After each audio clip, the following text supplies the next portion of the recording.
All right, chat, we're back. Black cards. All right, we did white, we did blue, now we're on to black. All right, separating them by color. So, if you're interested in content like this, if you like to support the channel, either live or on YouTube or on Twitter or on Discord, or there might be a podcast coming up here soon. Hey, be sure to like, comment, subscribe, and do that, all that YouTube stuff and content support with also all the socials in the description below. But hey, let's get to it and let's talk about some Magic cards from Brothers War, huh? Here we go. Black cards. Ashnod's Flesh Mechanist, however you say it. 1 black, legendary human artificer, death touch, 1/1. Whenever Ashnod Flesh Mechanist, is that how you say it? Yeah, whatever.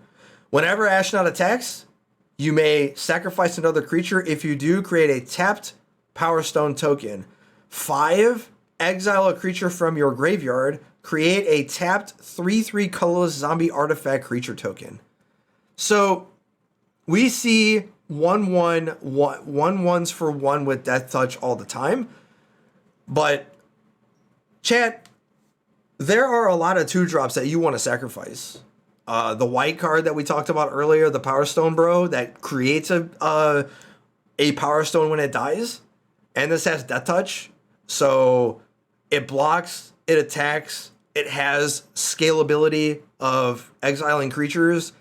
And there are a crap ton of artifacts and creatures and many other things. And you can pair this with sacrifice effects like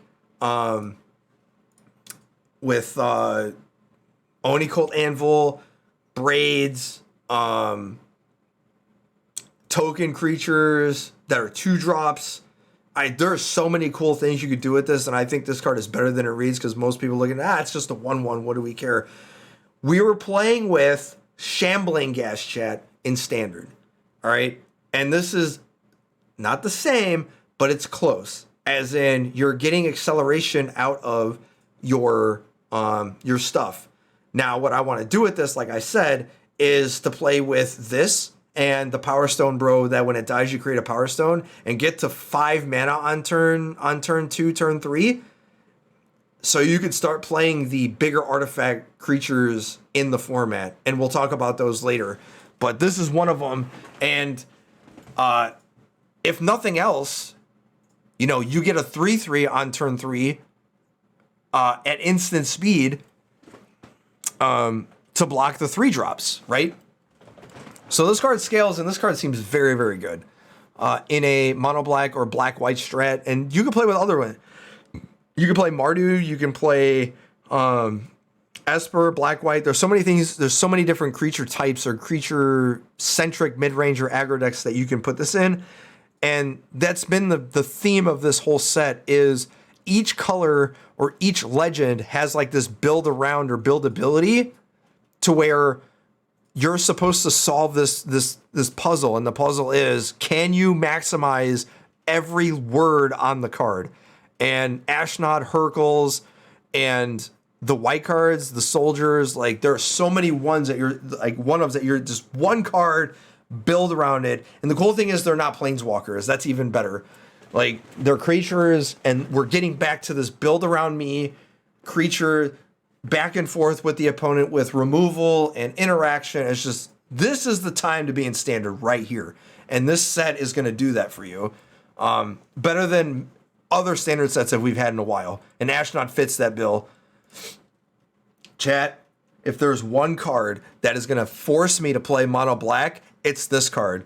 All right, Corrupt. It's a reprint from an old set. And incidentally enough, the last time Corrupt was good was in the old Odyssey Standard. I think it was Odyssey Standard. Mono black that played Corrupt. And Corrupt was basically the kill condition. What does Corrupt do? Well, Corrupt is a 1 black, 5 color, 6 mana value spell, sorcery. Corrupt deals damage to any target equal to the number of swamps you control. You gain life equal to the damage dealt this way. Mono black is already good. splashing for Fable and Blood Tithe Harvester. You have Invoke Despair. Now you get to play Corrupt. So you have Invoke Despair that can theoretically deal 6 damage. Corrupt deals 6 damage. And you're just... Black has such reach. Corrupt was one of those things where it was just like... Mono Black didn't have the reach. Well, now it does. Because now you have Corrupt. And this doesn't compete with anything in the deck. Because Invoke Despair was already 5. Corrupt basically says, now, we have all of the mid-range stuff covered. We have the ways to deal with enchantments with Invoke Despair. We got 1-drops that scale into the late game. We got 2-drops that scale, that give haste with Tenacious Arm. Black has every single part of the curve covered, right? And Corrupt just basically says, like, here, just put me in the deck, because put me in, coach. I'm gonna close out the game, right? This being a reprint, I don't think this matters in any other format, but good lord, is this card. I'm not saying it's gonna be insane, but what do you cut from the black deck to fit these? Because you're playing 4. So I don't know what you're cutting, but Corrupt is one of those cards that just brings, it's like nostalgia, but being able to play it again is just so awesome. We go from one reprint to another. Diabolic Intent. 1 black, 1 colorless, sorcery. As an additional cost to the spell, sacrifice a creature. Search your library for a card, put that card into your hand, then shuffle. This card is a reprint from Battle Bond, while also being a reprint originally from one of the 5-color sets in either Plane Shift or Invasion, the original like Dominaria sets, right? Here's the thing. I'm gonna hurt some people's feelings here. Diabolic Intent is not a sacrifice card. All right? You don't play this in Red Black Sacrifice and Pioneer. Okay? You don't do that. This card says, go get your best card. Okay? This is a combo card. That's it. You're not going to search for your Mayhem Devil. All right? That's you're not thinking high enough. You're not going over the top. This is what this card does.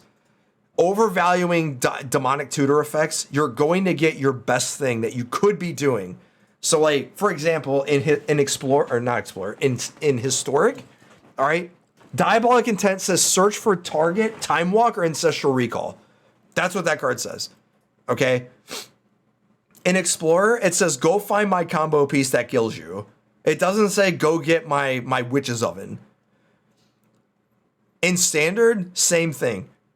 What is the best thing that I could be doing with this? And that's what this card does. It's not a value card.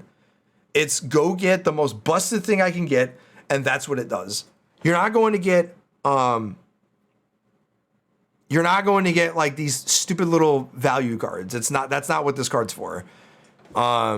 This card's for Greasefang.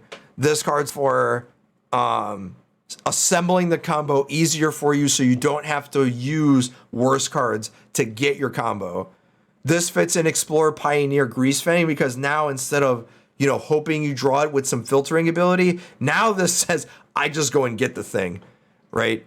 And whatever I don't get, like whatever I don't mill into the graveyard with, say, Stitcher Supplier, I go get with Diabolic Intent, and then I kill you next turn.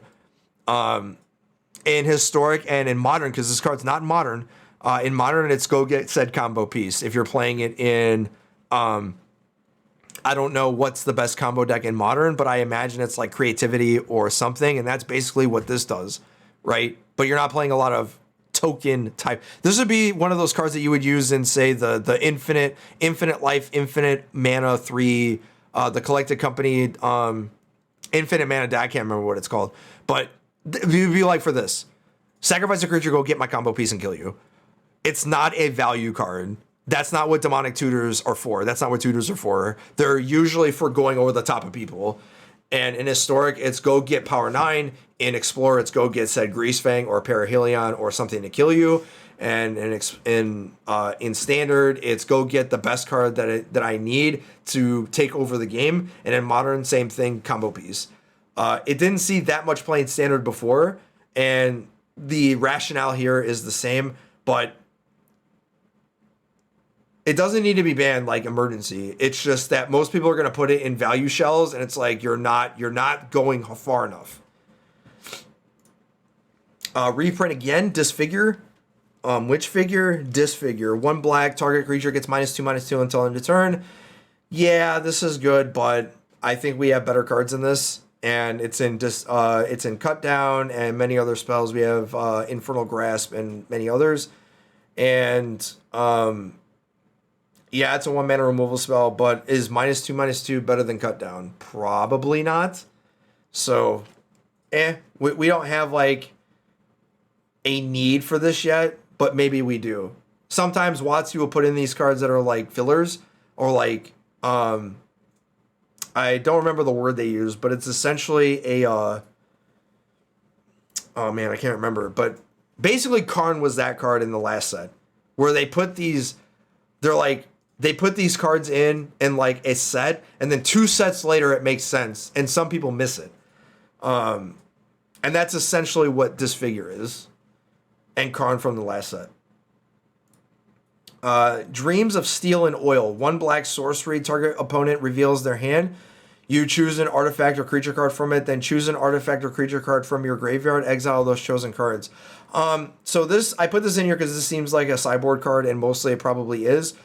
Cards like this effect where it said get target artifact or creature have existed before.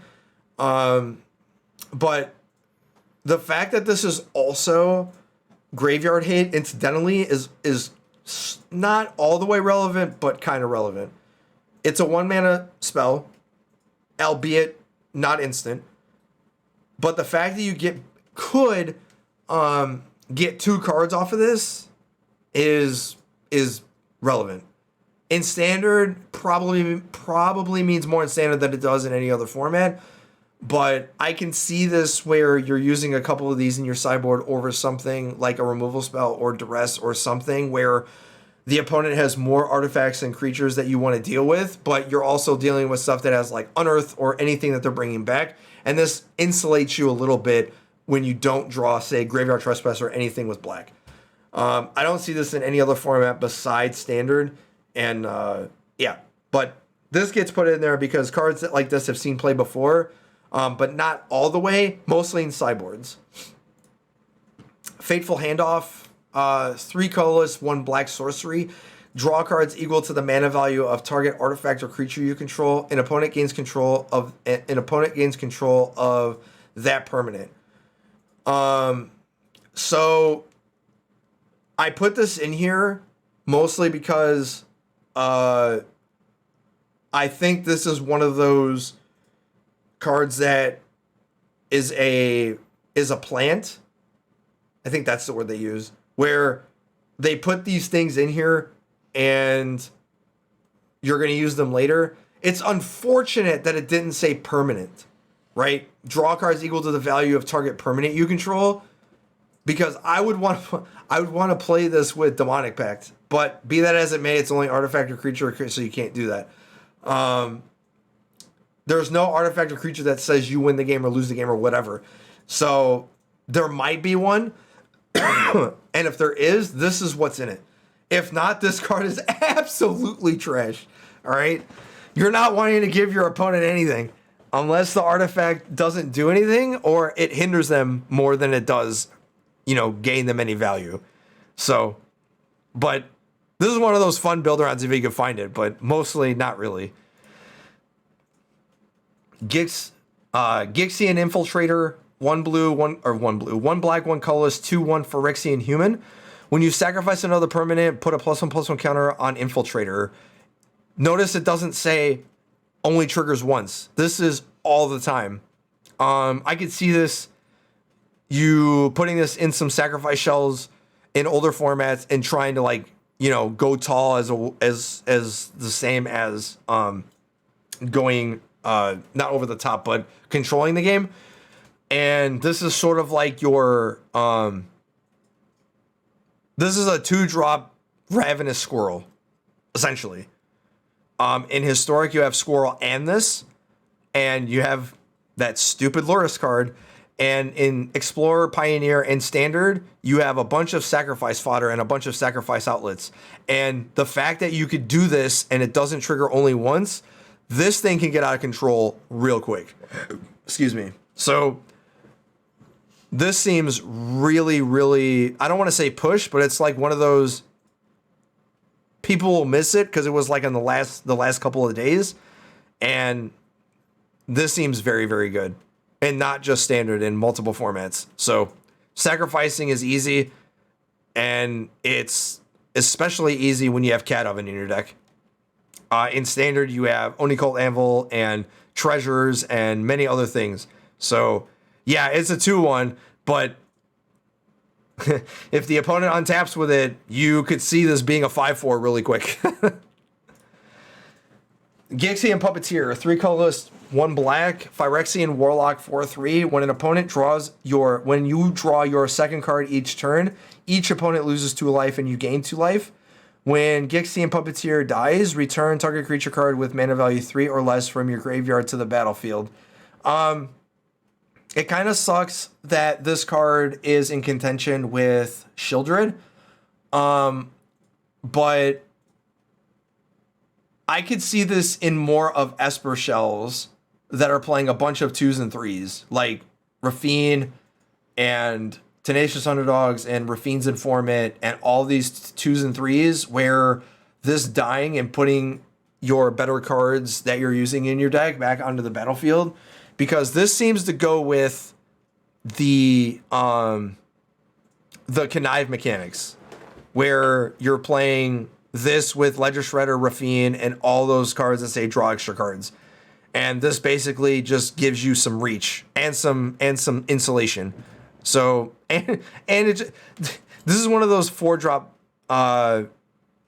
value trains, and you getting a bunch of value in and a bunch of value on the way out is very good. A little bit annoying that this has a 3 toughness. Wish this was a 3/4 instead of a 4/3, but you know, you can't have everything in life. Only in standard. I don't think this is any good in any other format but standard. All right, the black command. Gix's command. 2 black, 3 colorless, sorcery, choose 2. Put 2 +1/+1 counters on up to 1 target creature. On up to 1 creature, it gains lifelink until end of turn. Destroy target creature with power 2 or less. Return up to 2 creature cards from your graveyard to your hand. And each opponent sacrifices a creature with the highest power among creatures you control. Chat, this card sucks. Like, power 2 or less for 5 mana? Are you kidding me? Like, or it destroy each creature with power 2 or less. I don't think this is good enough. Like, what creature do you want to put 2 +1/+1 counters on? What 5-drop are you cutting from your deck to put 2 creatures back into your hand, or destroying creature? Like, the creatures of today are all 3 power, all of them. And if they're not, they get bigger, easier, or faster than this thing to kill all of them. Like, for example, Sleepless, Sleeper Agent,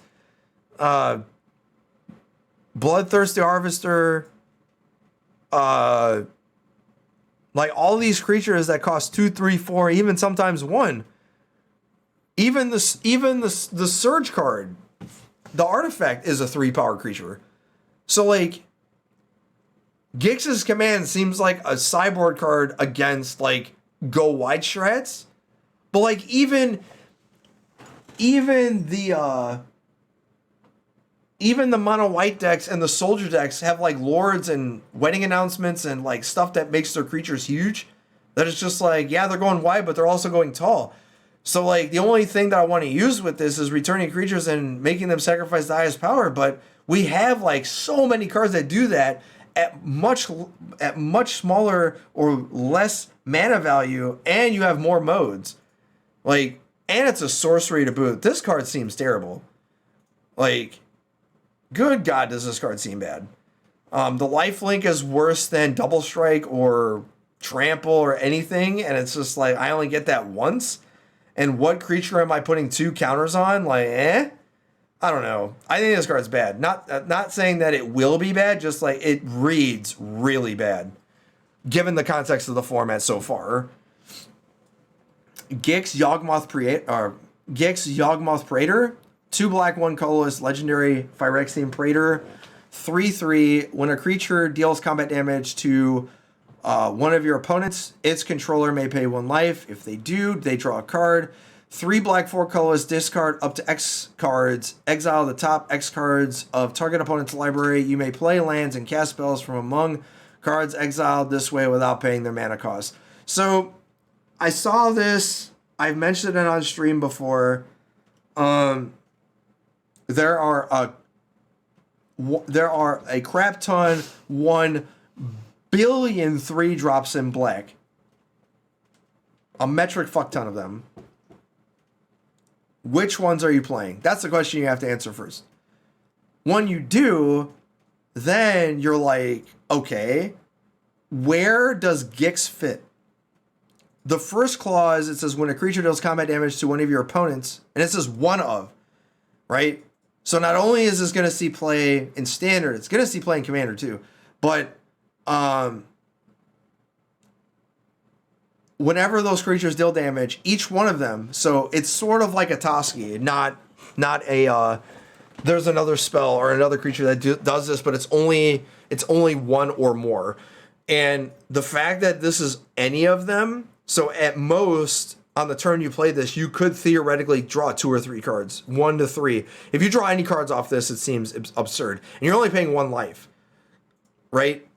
What I didn't recognize was the 7 mana clause. So I thought when I first read it, I missed the part, or it didn't register that it was without paying the mana cost. The only issue is that the majority of the time when you have 7 mana, you're probably playing a mid-range or an aggro deck. You don't have very many resources left, and if you do, it's like 1 or 2 cards left in your hand. And while, again, you're able to play lands off of it at any spell, but it's only the top cards of their library. It's not like you look at the top 7 or whatever. But again, there's cards that are scaling. The issue is it's only a 3/3.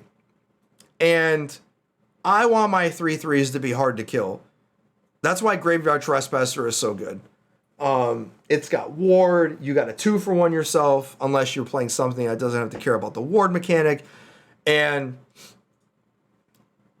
the added bonus of this, like I said, is all the black cards so far are so scaling that it's really hard to decide whether or not these cards are good or not. But if they are, they're going to be. And when they are, you have the scalability of everything. So like everything in the black deck so far is just like Sleeper Agent is a 1-drop that's very, very annoying, and it scales really quick. This is the same one, right? And if you're playing with Power Stones, you're able to do this on very, very early in the game, right? So if you're accelerating with Power Stones, you could do this on turn 5. Right? So at first I thought this card was bad. And then like the more I thought about it, it was like, and then I read it a second time. This might be better than it looks. So like the deck that I was playing Ashnods, you might be playing this too. Where you're playing Ashnods with a bunch of tokens and trying to get Power Stones and then trying to just get to this inevitable end game of just paying 7 mana and discarding 5 cards and hopefully to get like 2 lands and like 3 spells to cast, and you just go spell, play land, say go. And yeah, good luck, right? So this thing, at first I was like, nah. And then this seems like a must kill. Like if they don't kill it, you got tokens or creatures in play. Like, yeah, this can get out of hand really quick. Gnawing Vermin, 1 black, 1/1 rat. When Vermin enters the battlefield, target player mills 2 cards. When Vermin dies, target creature you don't control gets -1/-1 until end of turn. So we have Shambling Gas, except instead of getting a treasure, we get to mill 2 cards. This seems like a very, very, very, very, very good 1-drop in the sacrifice deck. Is it better Then Unlucky Witness, I have no idea, but I know there are going to be sacrifice players that are going to try. And this seems absolutely insane in older formats where toughness of 1 and 2 mana stuff, where they're like toughness of 1 or X1s are a dime a dozen, like Ragavan and in Explorer where you have a bunch of elves and just so many things, right? So, yeah, I cannot wait to try to do sacrificey things with this in multiple formats, and also with Ashnod, where you're sacrificing is getting a Power Stone and killing something of the opponent, where they have a bunch of 1/1s in play, and this sort of like helps you accelerate your plan. So this seems very good, and not just standard, but in multiple formats. Reprint, Go for the Throat. 1 black, 1 colorless, instant, destroy target non-artifact creature. This is more for Explorer Pioneer than standard, because there's gonna be a lot of artifacts, and there are a lot of creatures in this set specifically that are artifacts that are going to be annoying, and Go for the Throat doesn't really necessarily deal with them. So Go for the Throat is more prevalent, in my opinion. It's going to be more prevalent in, say, Historic, Explorer, Pioneer-ish, because it's not in those formats. And it'll be used there as a better version of, say, Doomblade or whatever. Not to say it won't see play in standard. It will. Just, we have better versions of this card right now in Infernal Grasp. But this will supplement that as like a 1 or 2 of, as like an additional, destroy target creature that hopefully is not an artifact. Gruesome Realization. 2 black, 1 colorless sorcery. Choose 1. Creatures your opponents control get -1/-1 until end of turn. Or you draw 2 cards and you lose 2 life. Like I said, there are a bunch of 3-drops or cards that traditionally had these modalities on them, or they were singleton cards of it only does one thing, and they are usually slanted against one deck. So like the previous color in blue had the Urza's Rebuff, where it was a cancel of counter target spell, but it was given another choose or another mode on it to tap creatures, right? It's only good against mid-range and control decks. Not saying it's not good against creature aggro decks, just now it's not a clunky card against them. Now they can use it to tap creatures. Gruesome Realization, we've always had these 3-drop sorcery, draw 2 cards, lose 2 life cards in sorcery and at instant speed, but they're not very good against the aggro decks. Well, now the hyper-aggressive decks, now you have the spell that incidentally turns itself into a modal card that is good against all the decks, right? And every color got one, and this is the black version. And these cards are so well designed, and that's so awesome to see that they're inventing these ways to make staples that used to be staples beforehand and giving them quality of life increases or quality of life buffs, if you will, from older cards like Read the Bones and Suck 'em to whatever that card was from Amonkhet, Hours of Devastation, and many others that did the same effect, but now you have a mode on them, right? All right. So yeah, draw 2 cards or creatures you control get -1/-1, and there are a lot of X1s in this format, so don't sleep on this card. Hostile Negotiations. 3 colorless, 1 black, instant. Get ready, chat. You're going to need your glasses, and you're going to need your dictionary, and you're going to need your college level English, all right? Exile the top 3 cards of your library in a face down pile. Then exile the top 3 cards of your library in another face down pile. So if you didn't notice, it's two face down piles of 3 cards. Look at the cards in each pile. Then turn a pile of your choice, one or the other, face up. An opponent chooses one of those piles. Put that pile into your hand and the other into the graveyard. You lose 3 life. So, in other words, you look at the top 6 cards of your library, right? Or you reveal 2 top 3 cards. The first top 3 and then the next top 3. You look at all the cards. You don't get to switch them around. Just they stay in the piles. You just look at them. Then you find one that you like or you don't like or whatever. You turn one face up. The opponent chooses one. The one that the opponent chooses, you take. You put into your hand. The other one goes in the graveyard. You lose 3 life. It's basically Fact or Fiction.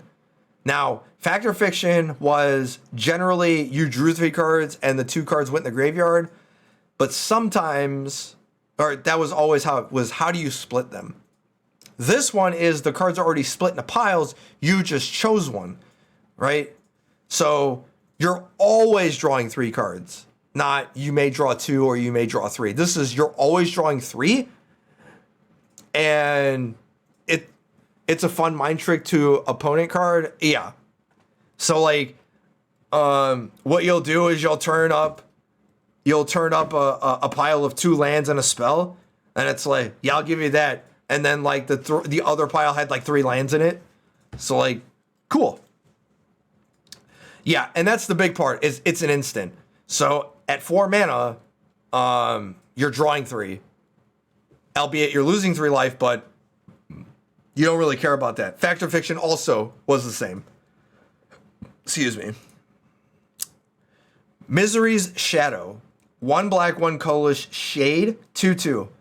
If a creature an opponent controls would die, exile it instead. 1 colorless, Misery's Shadow gets +1/+1 until end of turn. Chat, this card is pushed to the moon. All right. This is Nantuko Shade on steroids. Nantuko Shade was virtually this card, except for a bunch of things. 1, it cost 2 black, not 1 black, 1 colorless. 2, I'm pretty sure it was a 2/1.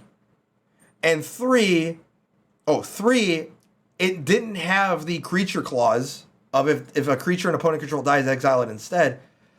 And 4, it costs black to make it a +1/+1 until end of turn, not colorless. The reason I said this card is pushed to the moon is Power Stones make this bigger. It costs 1 black. It is much easier to cast, and you don't have to play in just black black decks. This card is absurd. All right, like I don't think people understand how good this card is.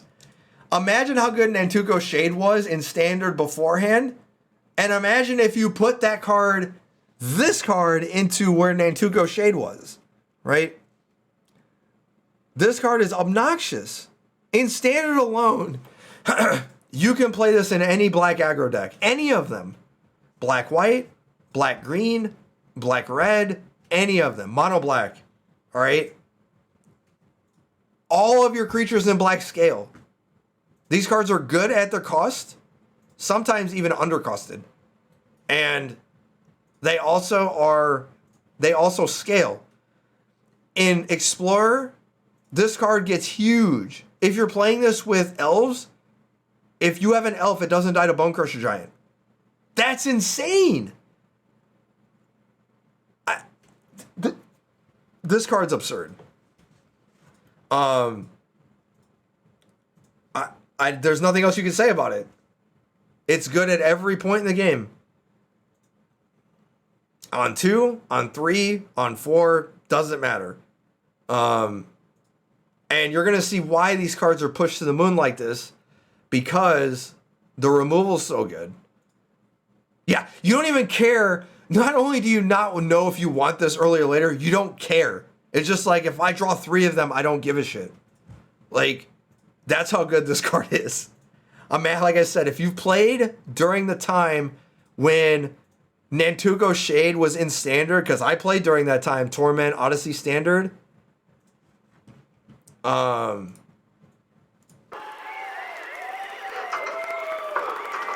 Boo, the first time chat. Hi, big chat for the first time chatter. Thanks for hanging out and coming out and spending some time with us.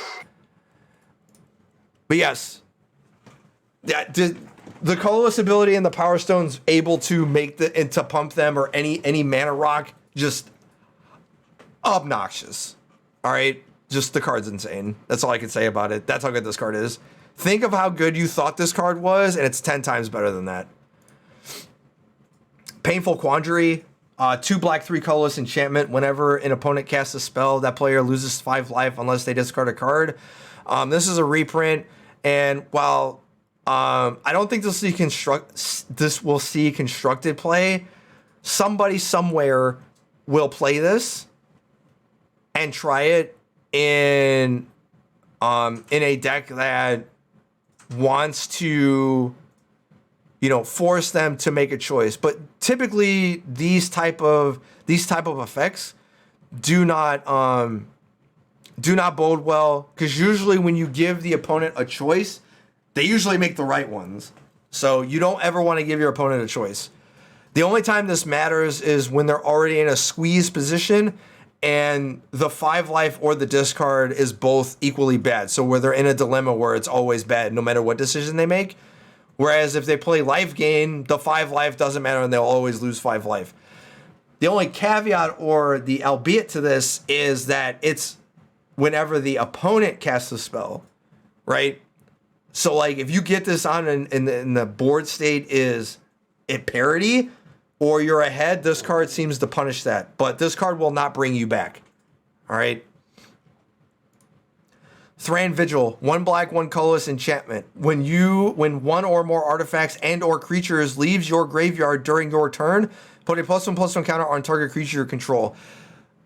I don't understand why all the other cards in this set say this only triggers or activates 1 each turn, and the black cards say don't have that ability, but all the black cards do not have that, that safety valve. But here's another one of putting a +1/+1 counter on a creature when an artifact or creature leaves the graveyard. Again, this is one of those cards that just wishes and wants.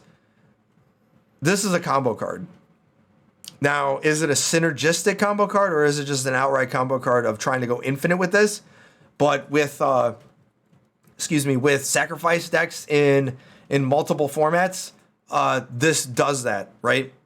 And when I say sacrifice decks, I mean Cat Oven, where you're bringing your creatures back, but also bringing artifacts back from the graveyard can be done in older formats like Explorer or Modern or Historic or whatever with Emery and many other creatures. You could also, yes, that's also a thing with Unearth also, which I didn't consider just till now. So chat saying that having that Unearth ability with it also is also a big deal, which is a good shout too, or a good point. So look for this to see play too. And it's a 2-drop, which is what you want from your 2s as to set up your turn to start doing busted stuff on turn 3 and turn 4. And that's it. I thought there was another card, but I missed it. All right. So that's all the black cards.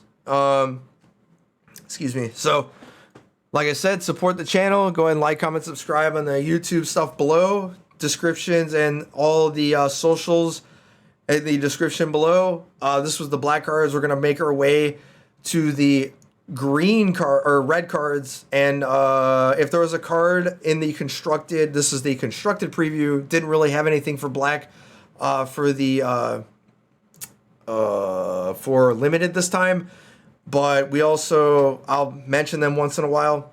But if there was a card that I did not talk about that you think is going to see some constructed play, let me know in the comments below and tell me what you think is going to be seeing play and constructed, not just standard, but many other formats from Brothers War. Until then, YouTubers, the next video of red cards will be out here soon. Twitchers, stay tuned. We're going straight into red. See you then.